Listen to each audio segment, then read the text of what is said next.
नमस्कार साथियों, मैं अर्पिता शर्मा, आपकी इंग्लिश टीचर। स्टूडेंट्स, हम पढ़ रहे थे आपकी बुक फर्स्ट फ्लाइट का सेकंड चैप्टर, जिसका नाम है Nelson Mandela a long walk to freedom. हम इसका फर्स्ट पार्ट कंप्लीट कर चुके हैं। आज हम इसका पार्ट सेकंड करेंगे, जिसमें हम पढ़ेंगे सैक्रिफाइसेस और लाइफ लेसन्स के बारे में जो हमें मंडेला जी से मिले हैं। तो चलिए देखते हैं हम इस पार्ट में पढ़ने क्या वाले हैं। तो आपको याद होगा कि फर्स्ट पार्ट में हमने पढ़ा था कि इनॉग्रेशन हो रहा है और जहाँ पे क्या कर रहे हैं, मंडेला जी जो हैं वो स्पीच दे रहे हैं।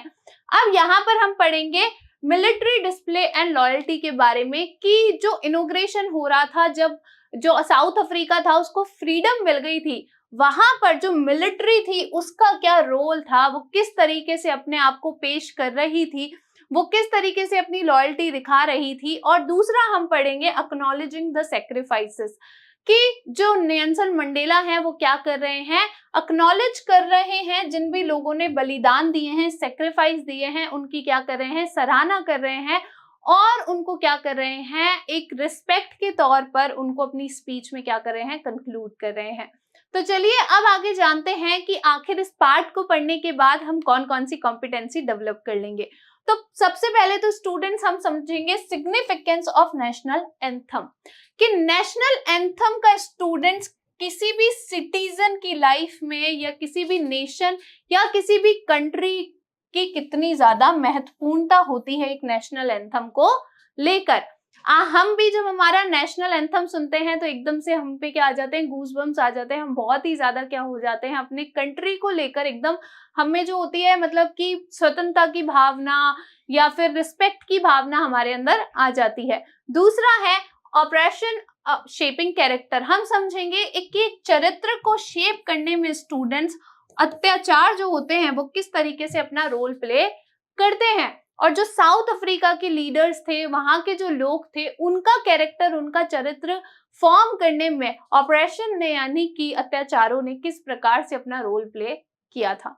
तो चलिए अब जल्दी से हमारे सेकंड पार्ट को शुरू करते हैं और स्टोरी को कंटिन्यू करते हैं। देखिए, a few moments later we all lifted our eyes in awe as a spectacular array of South African jets, helicopters and troops carriers rode in perfect formation over the Union buildings. क्या कह रहे हैं वो?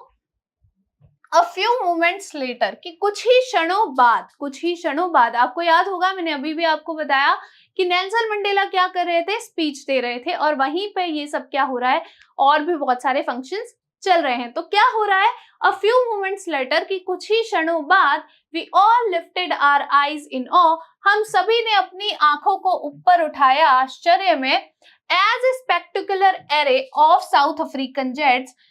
कैसे, क्यों उठाया उन्होंने, कि जैसे ही बहुत ही शानदार प्रदर्शन कर रहे थे वो जो साउथ अफ्रीका के जेट्स थे, हेलीकॉप्टर्स थे एंड ट्रूप कैरियर्स, यानी कि जितने भी वायु विमान थे साउथ अफ्रीका के, वो क्या कर रहे थे, बहुत ही शानदार प्रदर्शन कर रहे थे आसमान में।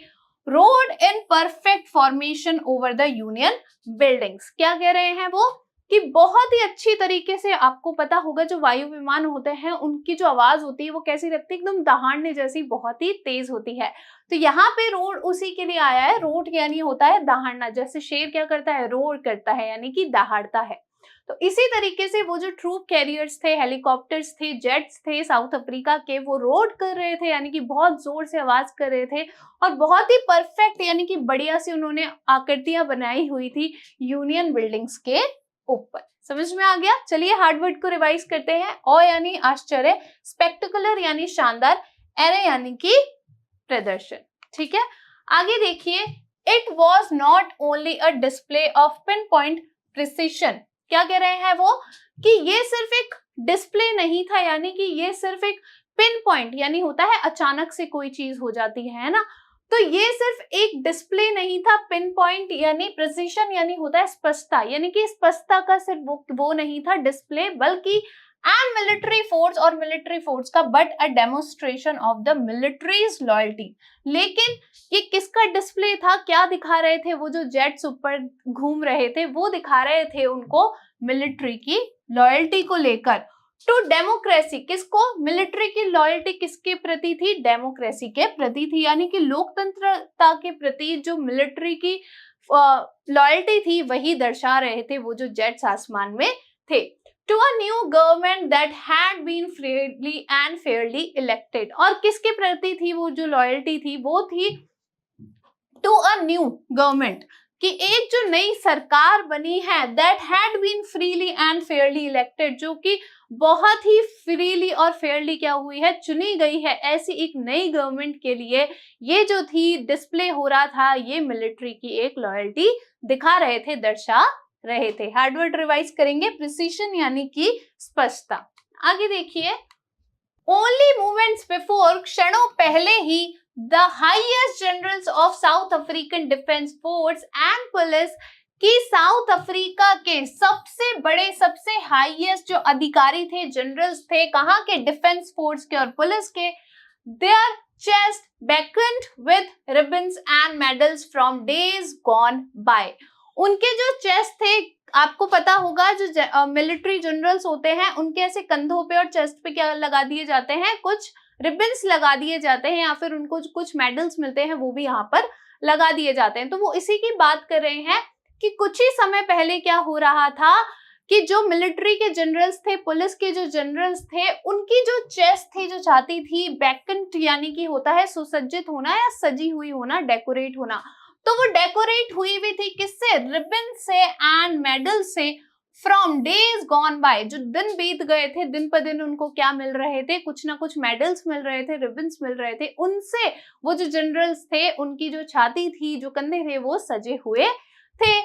सैल्यूटेड मी, उन्होंने मुझे क्या किया, सैल्यूट किया, एंड प्लेज्ड देयर लॉयल्टी, और क्या किया, शपथ ली अपनी लॉयल्टी को लेकर। समझ में आ गया? चलिए हार्डवर्ड रिवाइज करते हैं। बैकेंट यानी होता है सुसज्जित होना या डेकोरेट होना। अगला देखिए, I was not unmindful of the fact, मैं इस बात से जागरूक नहीं था, that कि not so many years before, कि बहुत ही साल पहले ही नहीं, they would not have saluted but arrested me, कि ये लोग मुझे सल्यूट नहीं कर रहे होते बल्कि क्या कर रहे होते, अरेस्ट कर रहे होते, गिरफ्तार कर रहे होते।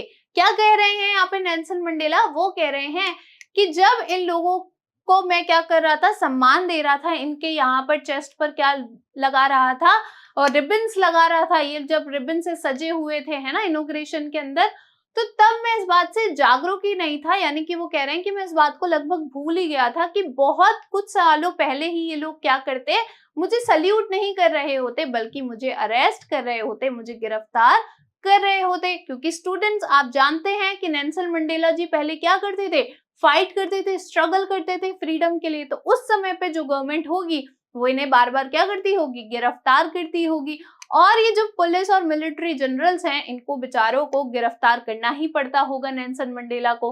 तो वो कह रहे हैं कि मैं इस बात से बिल्कुल जागरूक नहीं था, कि बहुत सालों पहले की भी बात नहीं है कि ये लोग मुझे इस समय पर क्या नहीं कर रहे होते, सल्यूट नहीं कर रहे होते, बल्कि मुझे गिरफ्तार कर रहे होते, मुझे अरेस्ट कर रहे होते।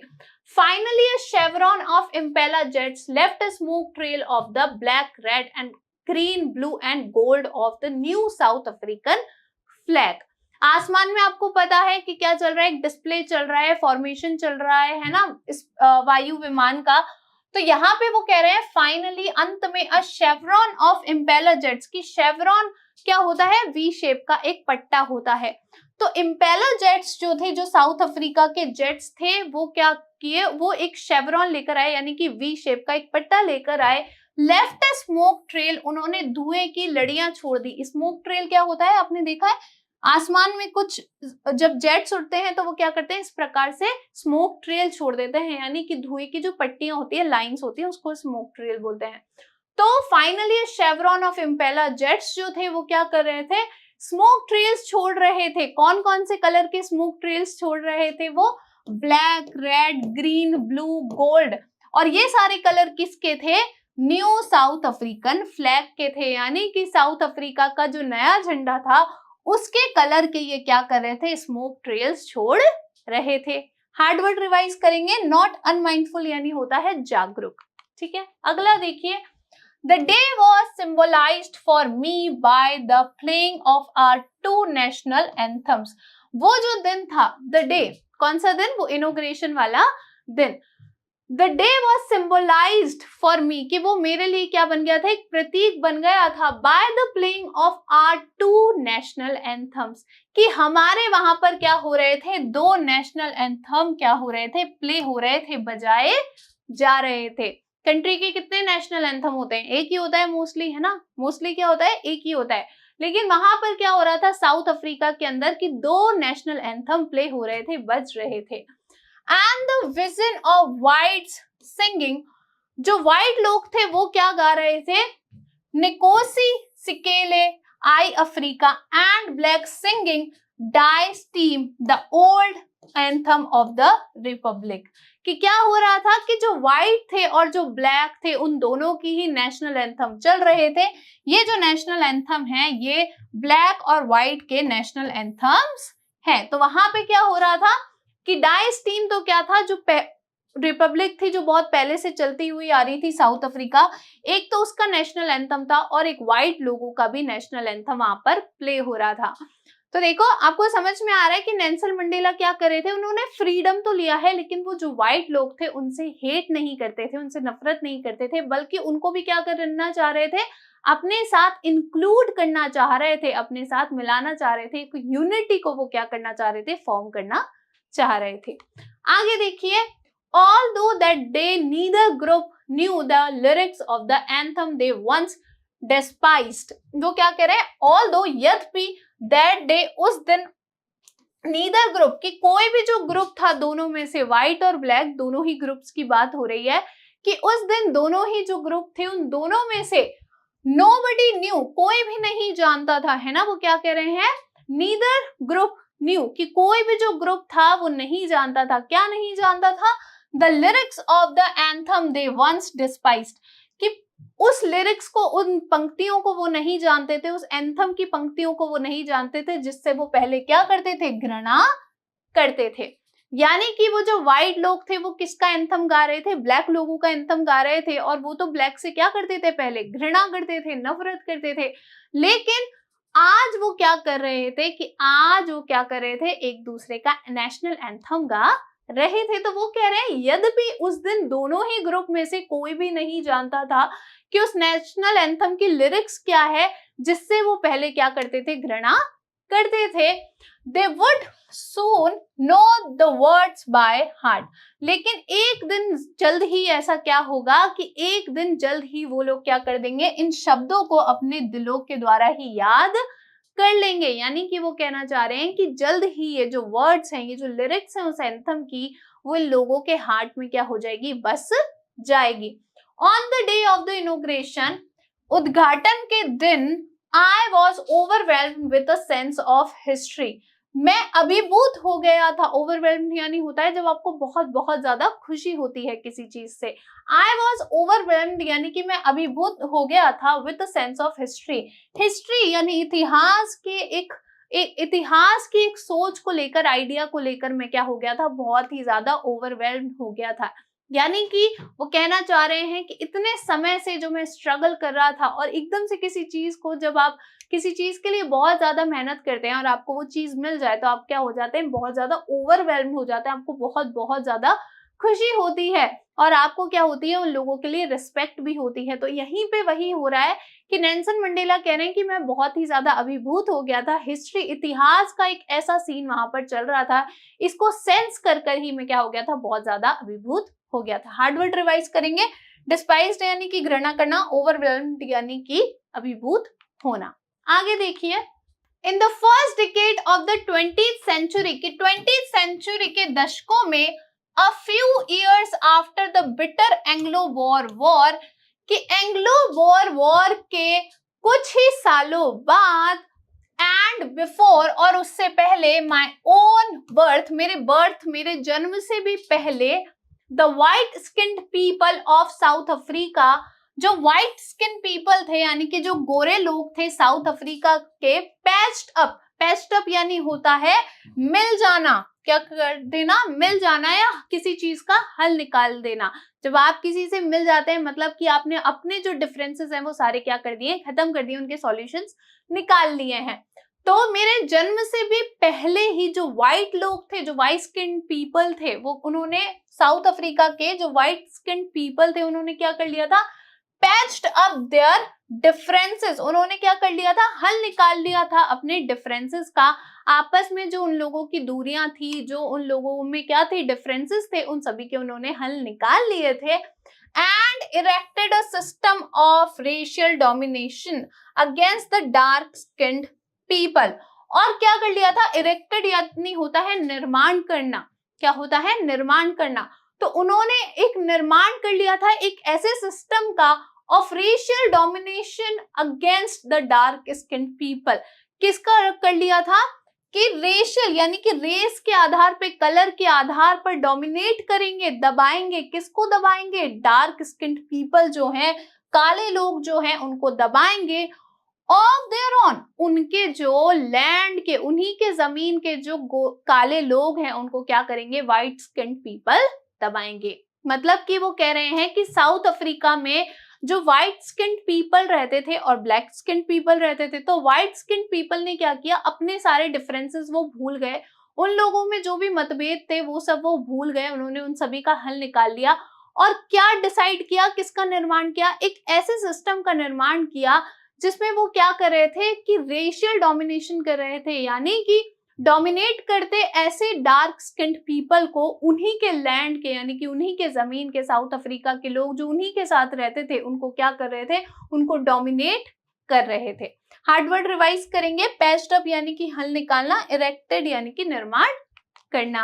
आगे देखिए, the structure they created form the basis of one of the harshest, वो क्या कह रहे हैं, द स्ट्रक्चर, वो ढांचा, दे क्रिएटेड, दे यानी कि व्हाइट स्किन्ड पीपल, किसकी बात हो रही है यहाँ पे, व्हाइट्स लोगों की बात हो रही है, जो गोरे लोग थे उन्होंने क्या किया था, एक सिस्टम बनाया था जिसमें वो क्या कर रहे थे, रेस के आधार पे डोमिनेट कर रहे थे डार्क स्किन्ड पीपल को। तो यहाँ पे नेल्सन मंडेला कह रहे हैं द स्ट्रक्चर, वो ढांचा, दे क्रिएटेड, जो उन्होंने बनाया था, फॉर्म द बेसिस ऑफ, उसने क्या किया, फॉर्म किया, यानी कि उसने बनाया, क्या बनाया, आधार बनाया, किसका आधार बनाया, वन ऑफ द हार्शेस्ट, दुनिया के सबसे हार्शेस्ट यानी कि सबसे निर्दयी, मोस्ट इनह्यूमन, सबसे अमानवीय सोसाइटीज, सोसाइटी, ऐसी सोसाइटी का दुनिया में the world has ever known, जिसको दुनिया ने कभी नहीं जाना था, ऐसे एक सिस्टम का, ऐसे एक ढांचे का उन्होंने क्या किया था, निर्माण किया था, जो कि क्या था,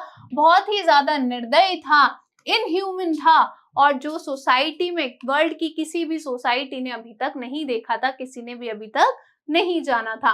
now in the last decade of the 20th century, अब 20th सेंचुरी के आखिरी दशक में, and my own 8th decade as a man, और मेरे 8वें दशक में एक आदमी की तरह, हार्डवर्ड रिवाइज करेंगे, हार्शिस्ट यानी होता है निर्दयी, तो मेरे एक मैन बनने पर that system had been overturned forever, जब मतलब मैं एक आदमी बन गया हूं तो क्या हो गया है, वो जो सिस्टम था उसको एकदम ही ओवरटर्न कर दिया गया है, यानी कि उसको बिल्कुल ही बदल दिया गया है, फॉरएवर, हमेशा के लिए, and replaced by one that recognise the rights and freedoms of all people, और उसको किससे बदला गया है, रिप्लेस्ड, उसको हटा दिया गया है, रोक दिया गया है, हमेशा के लिए क्या कर दिया गया है, बदल दिया गया है, कैसे सिस्टम के साथ, बाय वन दैट रिकॉग्नाइज्ड, एक ऐसे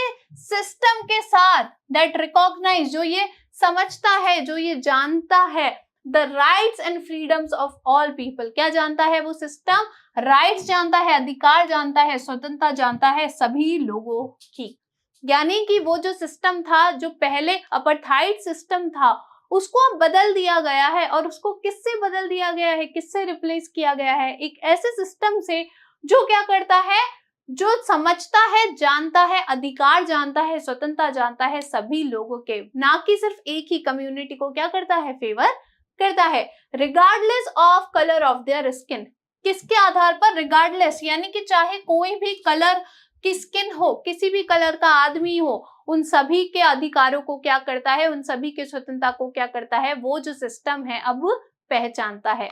आगे देखिए, That day had come about through the unimaginable sacrifices। और ये जो दिन आया है, that day यानी कि वो जो इनोग्रेशन वाला दिन है, वो जो दिन है जहां पे क्या हो रहा है, सभी लोगों को उनके राइट्स मिल रहे हैं।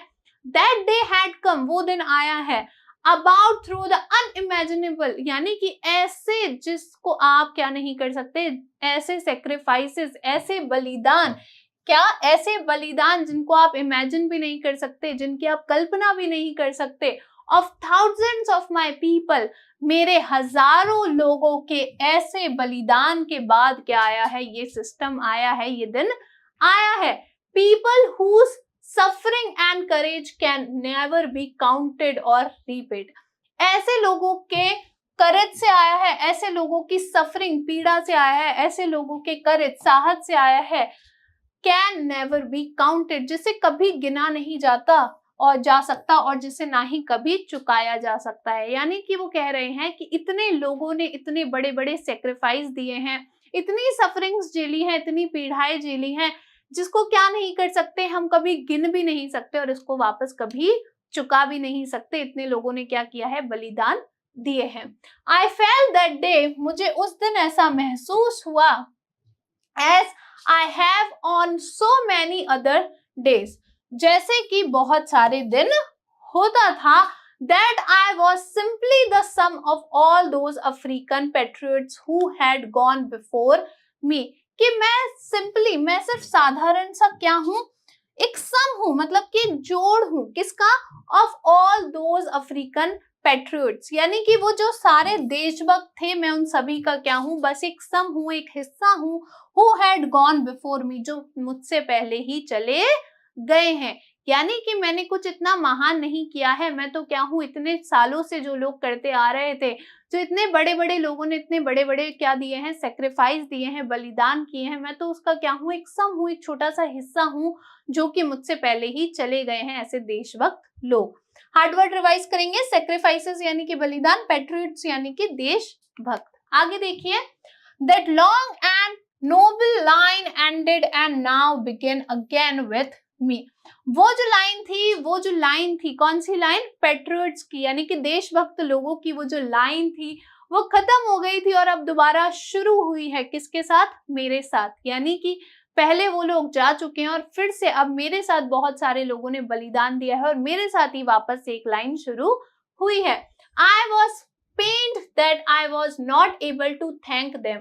मुझे दुख था, मुझे तकलीफ है, किस बात की, आई वॉज पेन्ड, मुझे तकलीफ थी, मुझे दुख था, किस बात का, that I was not able to thank them, कि मैं उन्हें क्या नहीं कर पाऊंगा, उन्हें धन्यवाद नहीं दे सकता, मैं इसमें सक्षम नहीं हूं, इसमें एबल नहीं हूं। इस बात का मंडेला जी को क्या था, पेन था, दुख था, दर्द था। And that they were not able to see what their sacrifices had brought, और इसका भी दुख है कि they were not able to see, कि वो देखने में सक्षम नहीं है। कौन लोग, वो जो लोग मुझसे पहले जा चुके हैं, जिन्होंने इतने सेक्रीफाइस दिए हैं, वो ये देखने में भी सक्षम नहीं है what their sacrifices has wrought, कि उनके जो बलिदान थे आखिर अंत में उसने क्या प्राप्त कर लिया है। वो क्या कह रहे हैं कि वो लोग तो बेचारे क्या हैं, बलिदान देके जा चुके, तो अब मुझे इस बात का दुख है कि पहले तो वो जा चुके हैं, इसलिए मैं उन्हें धन्यवाद नहीं दे सकता, और दूसरा क्योंकि वो जा चुके हैं तो वो ये देख ही नहीं पा रहे हैं कि उनके जो बलिदान है, उनके जो सेक्रीफाइस है, उन्होंने क्या प्राप्त कर लिया है। ठीक है, आगे देखिए, the policy of appetite created a deep and lasting wound in my country and my people. वो जो पॉलिसी थी, किसकी पॉलिसी, अपेटाइट यानी कि रंग भेद की जो पॉलिसी थी, created a deep and lasting wound, उसने क्या कर दिया है, एक बहुत ही गहरा और एक बहुत ही लंबा चलने वाला एक घाव भर दिया है, किसके अंदर, मेरी कंट्री में, मेरे देश में, एंड माय पीपल, और मेरे लोगों में। यानी कि लोग कभी भी जल्दी से उस घाव से उभर नहीं पाएंगे, इतना गहरा घाव कर दिया है उस सिस्टम ने, उस रंग भेद की नीति ने। All of us will spend many years, हम में से बहुत सारे लोग, हम सारे ही लोग क्या होंगे, बहुत सारा समय लगा देंगे, बहुत सारे साल लगा देंगे। इफ नॉट जनरेशंस, अगर जनरेशंस नहीं भी है ना, अगर जनरेशंस ना लगे तो भी हम लोगों को क्या लग जाएगा, बहुत सारा समय लग जाएगा, recovering from that profound hurt, उस गहरे घाव से उभरने के लिए, उससे रिकवर होने के लिए, उससे उभरने के लिए अगर हमें जनरेशंस ना भी लगे तो क्या होगा, हमें बहुत सारे साल लग जाएंगे। हार्ड वर्ड रिवाइज करेंगे। वाउंड यानी कि घाव, प्रोफाउंड यानी कि गहरा। आगे देखिए, but the decades of operation and brutality had another, क्या कह रहे हैं वो, but the decades of operation की वो जो दशक थे, किसके, अत्याचार के जो दशक थे, एंड ब्रूटलिटी यानी कि वो जो निर्दयता थी, वो जो निर्दयता चल रही थी उसके, और अत्याचार के जो दशक थे, हैड अनदर अनइंटेंडेड इफेक्ट, उसने क्या किया है, एक और, हैड अनदर एक और अनइंटेंडेड यानी कि ना दिखने वाला, ना सुनाई देने वाला, अनइंटेंडेड जिसकी किसी ने इंटेंशन भी नहीं की थी, आस भी नहीं लगाई थी, अफेक्ट, ऐसा एक affect, and that was that, और वो अफेक्ट ये था, यानी कि वो जो पॉलिसी थी उसने क्या किया है, एक चीज की है, क्या किया है, ऐसी एक चीज की है जिसको किसी ने सोचा भी नहीं था, जिसके बारे में किसी ने कल्पना भी नहीं की थी, और वो अनदर इफेक्ट क्या है, क्या किया है उसने,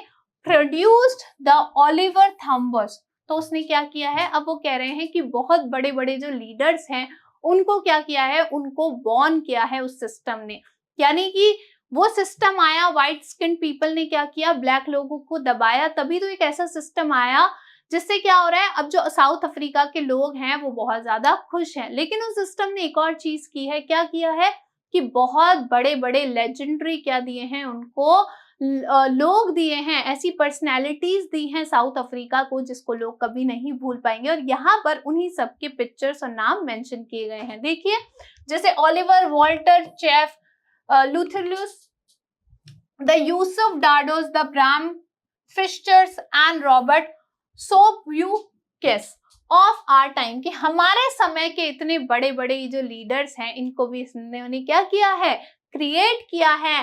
मैन ऑफ सच एक्स्ट्राऑर्डिनरी करेज, ऐसे मैन, ऐसे लोग, एक्स्ट्राऑर्डिनरी यानी कि बहुत ही विचित्र, बहुत ही अलग करेज, साहस वाले लोगों को क्या किया है, फॉर्म किया है। विजडम, बहुत ही बुद्धिमान लोग, बहुत ही करेजियस लोग, जेनरसिटी यानी कि बहुत ही दयालु लोगों को क्या किया है, क्रिएट किया है उस सिस्टम ने, that their like may never be known again, कि उनके जैसे लोगों को शायद दोबारा कभी भी नहीं जाना जाएगा, यानी कि वो कह रहे हैं कि ऐसे लोग शायद दोबारा फिर कभी नहीं आएंगे जैसे कि ये लोग थे, और ये लोग अब क्या हो गए हैं, चले गए हैं। आगे देखिए, perhaps it requires such depths of oppression to create such heights of character, perhaps शायद इट रिक्वायर्स, कि इसको जरूरत होती है, किसको जरूरत होती है, वो कह रहे हैं perhaps it requires such depths of operation, कि शायद इसको जरूरत होती है इतने गहरे अत्याचार की, किसके लिए, to create such heights of character, इतने विशाल चरित्र को क्रिएट करने के लिए, बनाने के लिए शायद ऐसे अत्याचार की क्या होती है, जरूरत होती है। यानी कि जब लोगों पे अत्याचार होता है तभी इतने बड़े बड़े जो चरित्र हैं, कैरेक्टर्स हैं, पर्सनैलिटीज हैं, वो निकल कर आते हैं। My country is rich in the minerals and gems that lie beneath its soil. मेरा जो देश है वो अमीर है, किसमें अमीर है, इसके जो मिनरल्स हैं और इसमें जो जेम्स हैं, beneath its soil, कि इसके जमीन के नीचे जो मिनरल्स और जेम्स दबे हुए हैं उसके में मेरी कंट्री क्या है, मेरा देश क्या है, बहुत ही ज्यादा अमीर है। But I have always known that its greatest wealth is, लेकिन मैं हमेशा से ये जानता हूं that कि its greatest wealth, कि इसकी सबसे बढ़िया जो wealth है, जो कमाई है, is, वो क्या है, its people, वो क्या है, उसके लोग हैं। यानी कि मेरी कंट्री में बहुत बढ़िया से मिनरल्स और जेम्स जमीन के नीचे दबे हुए हैं, मैं मानता हूं, लेकिन मंडेला कह रहे हैं कि मैं ये जानता हूं कि मेरे लोगों में, मेरी कंट्री के पास जो सबसे अमीर चीज है ना, जो सबसे अच्छी चीजें है, वो क्या है, उसके लोग, माय पीपल, इट्स पीपल, उस कंट्री के जो लोग हैं। Finer and truer than the purest diamond, सबसे ज्यादा फाइन है, सबसे ज्यादा ट्रू है, सबसे ज्यादा सच्चे हैं, सबसे ज्यादा अच्छे हैं, डायमंड से भी ज्यादा वो क्या है, प्योर हैं। क्या, वो जो लोग हैं साउथ अफ्रीका के, वो डायमंड से भी ज्यादा क्या है, प्योर है, उससे भी ज्यादा अच्छे हैं। It is from these comrades in the struggle that I learned the meaning of courage. It is from these comrades कि ऐसे ही साथियों से इन स्ट्रगल में ऐसे ही साथियों से ये जो कठिनाइयां आई थी, इन कठिनाइयों में ऐसे ही साथियों से, कॉमरेड यानी होता है साथी, ठीक है, ऐसे ही साथियों से दैट आई लर्न, मैंने सीखा है, क्या सीखा है, द मीनिंग ऑफ करेज, साहस का अर्थ मैंने ऐसे ही लोगों से सीखा है। Time and again I have seen men and women risk and giving their lives for an idea.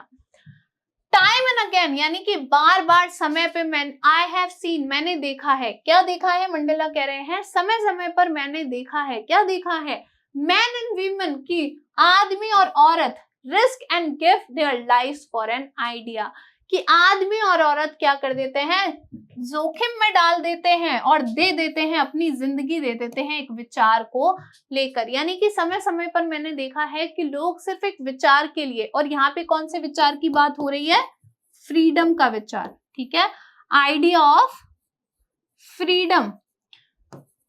तो वो कह रहे हैं कि मैंने समय समय पर देखा है कि जो लोग होते हैं, जो आदमी होते हैं, औरत होती हैं, वो क्या करते हैं, सिर्फ एक विचार के लिए, आइडिया के लिए ही क्या करते हैं, अपने लाइफ को रिस्क में डाल देते हैं, जोखिम में डाल देते हैं, उसे दे भी देते हैं। हार्ड वर्ड रिवाइज करेंगे, कॉमरेड यानी कि साथी।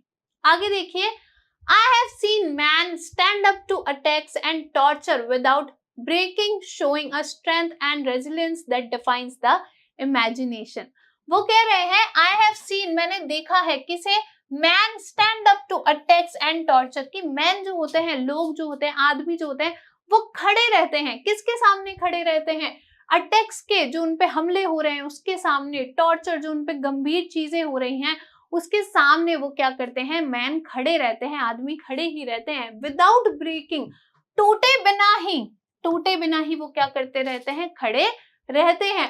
Showing a strength and resilience, क्या दिखाते हैं, ताकत दिखाते हैं, रेजिलियंस यानी होता है शक्ति दिखाना, किसी हार्ड समय में, कठिन समय में कोई शक्ति दिखाना है ना, पॉजिटिव शक्ति दिखाना। तो वो कह रहे हैं कि मैंने देखा है कि जो मैन होते हैं, आदमी होते हैं, वो क्या करते हैं, अटैक्स और टॉर्चर के सामने भी खड़े रहते हैं, जो भी उनपे हमले होते हैं उनके सामने खड़े रहते हैं, टूटते नहीं है, विदाउट ब्रेकिंग यानी कि टूटते नहीं है।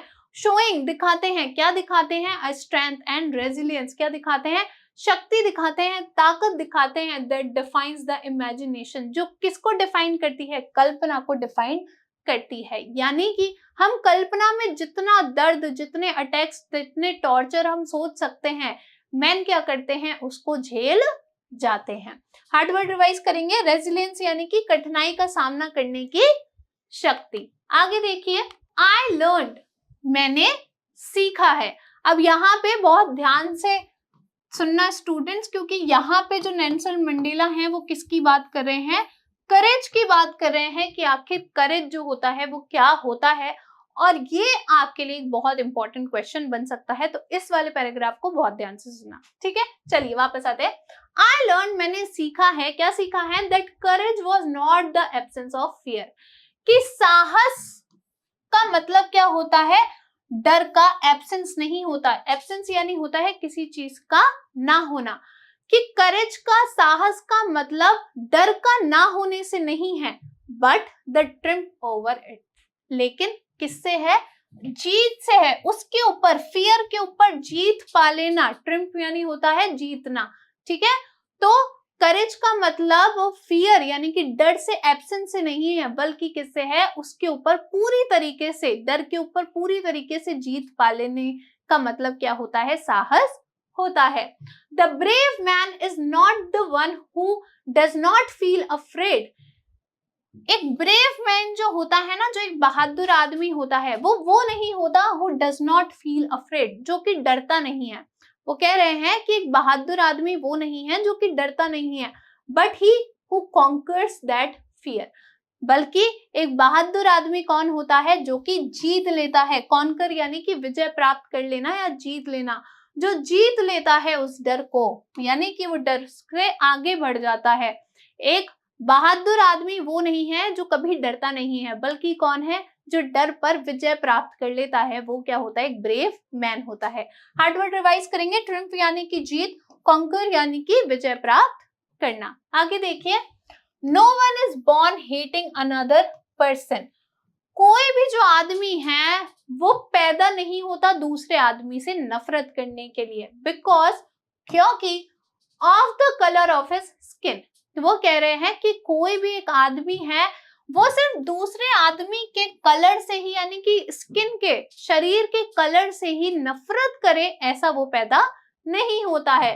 और हिज बैकग्राउंड और हिज रिलीजन, और ऐसा भी नहीं है कि कोई आदमी पैदा होता है और किसी के बैकग्राउंड से नफरत करने लगता है और किसी के रिलीजन से नफरत करने लगता है, किसी के धर्म से नफरत करने लगता है। यानी कि वो क्या कह रहे हैं कि कोई भी ऐसा पैदा नहीं होता, यानी कि कोई भी जब पैदा होता है तभी वो नफरत करना शुरू नहीं कर देता आपके शरीर के कलर से, या फिर आपके धर्म से, आपके रिलीजन से, या फिर आपके बैकग्राउंड से, आप अमीर हैं गरीब हैं, उस बात से कोई सीधे आपसे नफरत करना शुरू नहीं कर देता।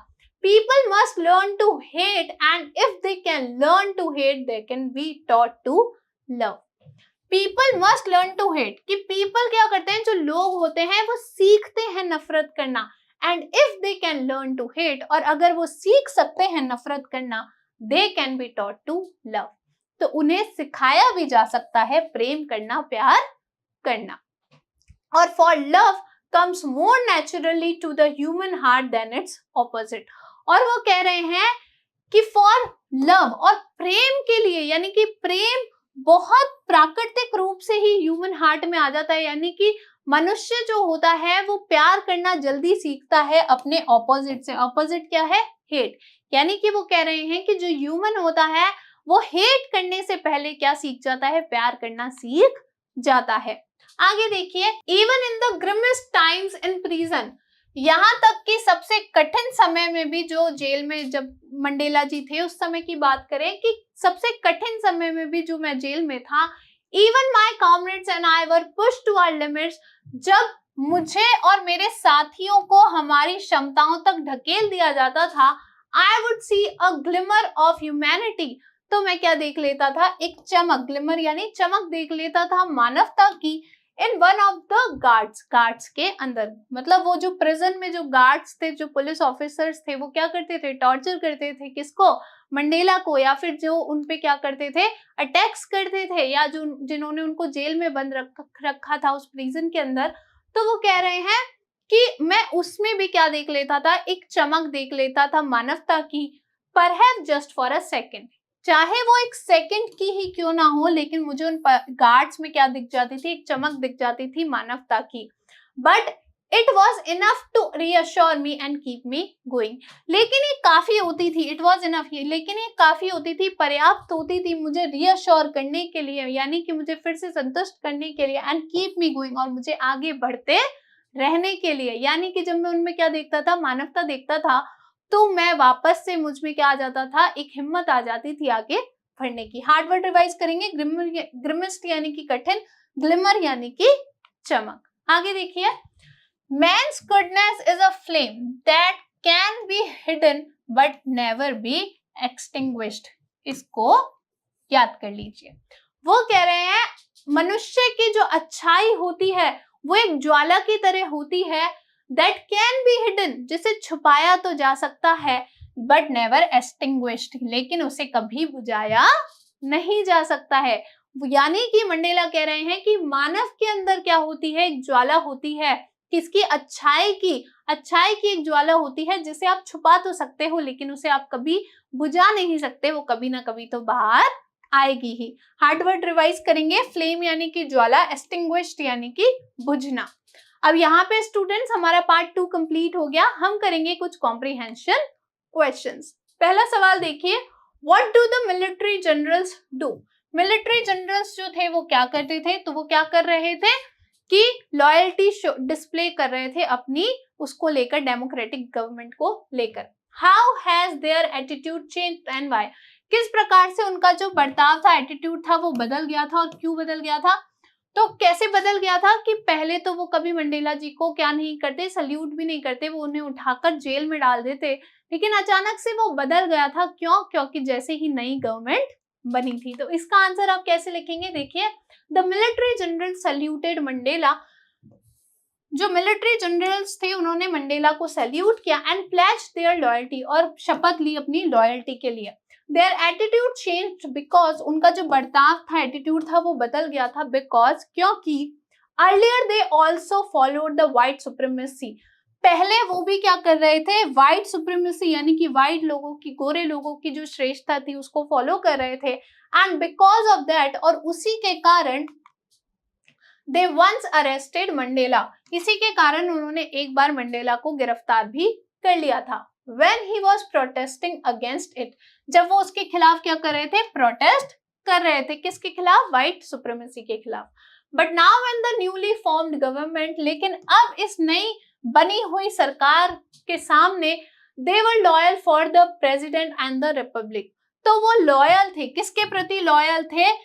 प्रेसिडेंट के प्रति और रिपब्लिक यानी कि देश के प्रति वो क्या थे? उस गवर्नमेंट के प्रति वो क्या थे? मिलिट्री जनरल्स लॉयल थे। अगला देखिए, why were two national anthem sung, दो नेशनल एंथम क्यों गाए गए थे? तो क्यों गाए गए थे? यूनिटी दिखाने के लिए कि एक ब्लैक का गाएंगे और एक व्हाइट का गाएंगे। तो देखिए इसका जवाब, the two national anthems were sung as there were two main communities, दो नेशनल एंथम गाए गए थे। क्यों? क्या दिखाने के लिए? क्योंकि वहां पर क्या थी? दो कम्युनिटीज थी और रेसेस, या फिर ये कह लीजिए कि दो रेसेस थी, दो प्रकार के, दो कलर के लोग थे, कम्युनिटीज थे। The whites and the black, कौन कौन से? व्हाइट्स और black. One was of the whites and the other one of the blacks, कौन सी दो कम्युनिटीज थी और कौन से दो नेशनल एंथम थे? एक तो व्हाइट लोगों के थे और एक किसके थे? ब्लैक लोगों के थे, काले और गोरे लोगों के एक एंथम थे।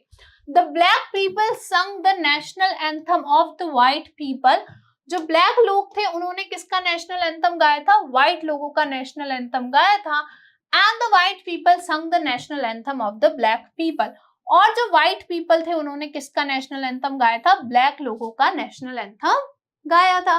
बोथ एंथम्स वर संग टू प्रेजेंट द वननेस, दोनों ही जो एंथम थे वो गाए गए थे क्या दर्शाने के लिए? वननेस यानी कि एकता दर्शाने के लिए, यूनिटी साथ में दर्शाने के लिए, इंटीग्रेशन यानी कि भाईचारा, मिलन दर्शाने के लिए, बिटवीन द टू रेसेस, इन दोनों रेसेस के, इन दोनों कम्युनिटीज के बीच में। अगला देखिए, how does Mandela describe the system of government in his country, Mandela किस प्रकार से डिस्क्राइब करता है सिस्टम को, उस अपनी गवर्नमेंट के सिस्टम को उस कंट्री के अंदर। First, in the first decade of the 20th century, पहले तो 20th सेंचुरी के जो फर्स्ट डिकेड थे उसके अंदर वो क्या बताता है? तो क्या बताता है? पहले व्हाइट सुप्रीमेसी चल रही थी और एपार्थाइड वाला सिस्टम वहां पर चल रहा था। In the first decade of 20th century, 20th century के पहले दशक में, the whites of South Africa patched up their differences, तो वो जो व्हाइट लोग थे साउथ अफ्रीका के, उन्होंने क्या कर लिया था? पैच्ड अप यानी होता है हल निकालना, उन्होंने हल निकाल लिया था अपने डिफरेंसेस का, उन लोगों के बीच में जो मतभेद थे उन सभी का व्हाइट लोगों ने क्या कर लिया था? हल निकाल लिया था, सिर्फ व्हाइट लोगों के बीच में। They built a system of racial domination against the black people, उन्होंने एक सिस्टम बनाया था रेशियल डोमिनेशन का, यानी कि ब्लैक लोग जो थे उनको दबाने का एक सिस्टम बनाया था ऑफ देयर ओन लैंड, उन्हीं के जमीन पे। They created apartheid, a political system that separates people according to their race. उन्होंने एक सिस्टम क्रिएट कर दिया था जिसका नाम था एपार्थाइड, जिसमें क्या होता था?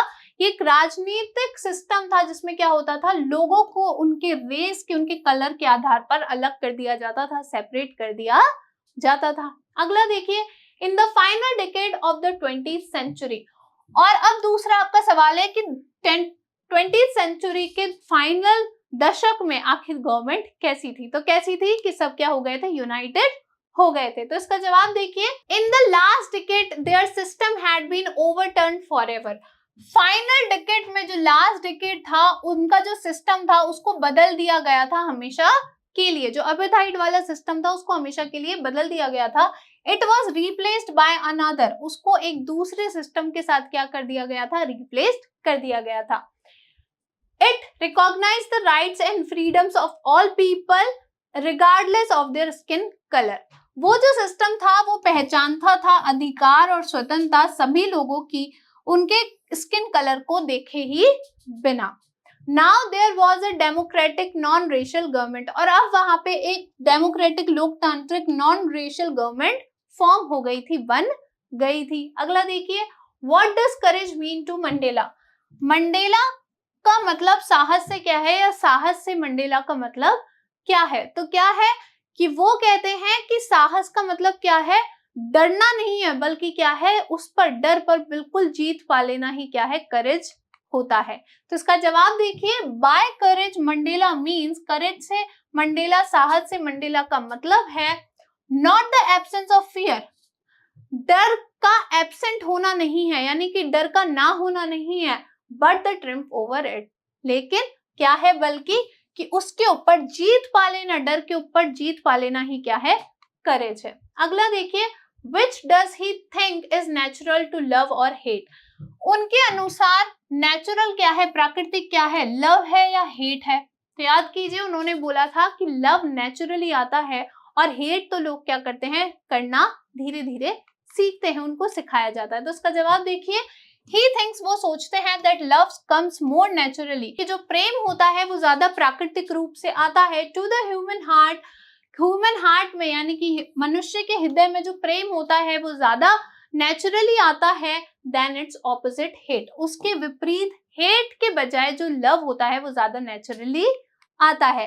अब जानते हैं कि आखिर हम इसने इस पार्ट से सीखा क्या. तो देखिए, सबसे पहले तो हमने सीखा एथिकल प्रिंसिपल्स एंड लीडरशिप, नैतिक सिद्धांतों के बारे में सीखा और लीडरशिप के बारे में सीखा कि अगर एक अच्छी लीडरशिप हो तो एक कंट्री किस तरीके से बदल सकती है, और जो आपके प्रिंसिपल्स होते हैं वो नैतिक होना चाहिए. जैसे कि यहाँ पर अगर मंडेला जी प्रेसिडेंट बन गए हैं तो वो भी व्हाइट लोग जो थे उनको दबा सकते थे, उनका भी ऑपरेशन हो सकता था, लेकिन उन्होंने ऐसा नहीं किया, सबको क्या दी, इक्वालिटी दी, फ्रीडम दी. दूसरा, रेजिलियंस एंड कैरेक्टर डेवलपमेंट, हमने क्या सीखा कि लोगों में एक ताकत होती है, किससे, कठिनाइयों से लड़ने की एक शक्ति होती है. एक कैरेक्टर डेवलपमेंट की, एक मनुष्य का कैरेक्टर कैसे बनता है, कैसे बनता है, जब वो टफ टाइम का क्या करता है, सामना करता है, टफ टाइम को फेस करता है, तब ह्यूमन का क्या बनता है, एक अच्छा कैरेक्टर बनता है.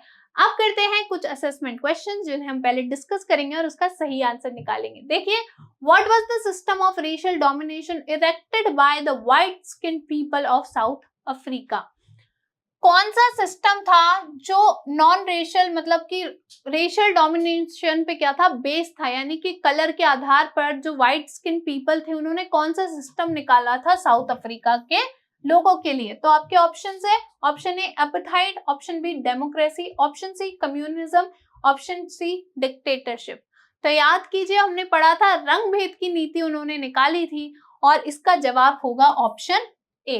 अगला देखिए, what did Mandela learn about courage from his struggles?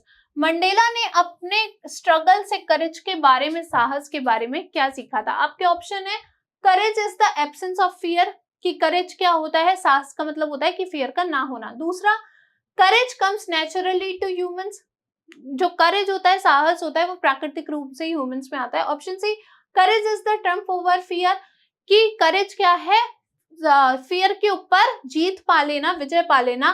D, courage is avoiding danger, कि करेज क्या है, साहस क्या है, डेंजर का सामना ही ना करना, उसको इग्नोर करना. तो याद कीजिए, हमने पढ़ा था ऑप्शन सी इसका करेक्ट आंसर है, कि उनके अनुसार करेज का मतलब क्या है, कि जब आप डर पर क्या पा लेते हो, जीत पा लेते हो. तो ऑप्शन सी हमारा करेक्ट आंसर होगा.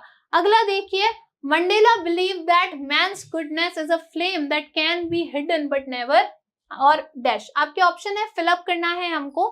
मंडेला ऐसा मानते थे कि मनुष्य की जो अच्छाई होती है वो एक ज्वाला की तरह होती है जिसे छुपाया तो जा सकता है, लेकिन अब उसके आगे आपको जवाब भरना है. आपके ऑप्शन है एक्सटिंग्विश्ड, यानी कि बुझना.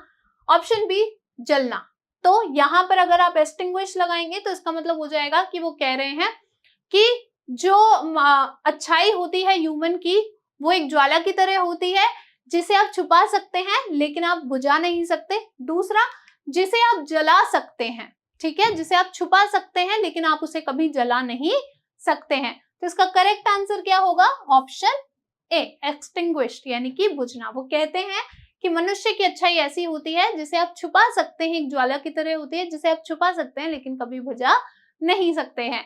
आई होप आपको ये पार्ट अच्छा लगा होगा और अच्छे से समझ में भी आया होगा। मैं आपसे मिलूंगी नेक्स्ट वीडियो में, तब तक थैंक यू।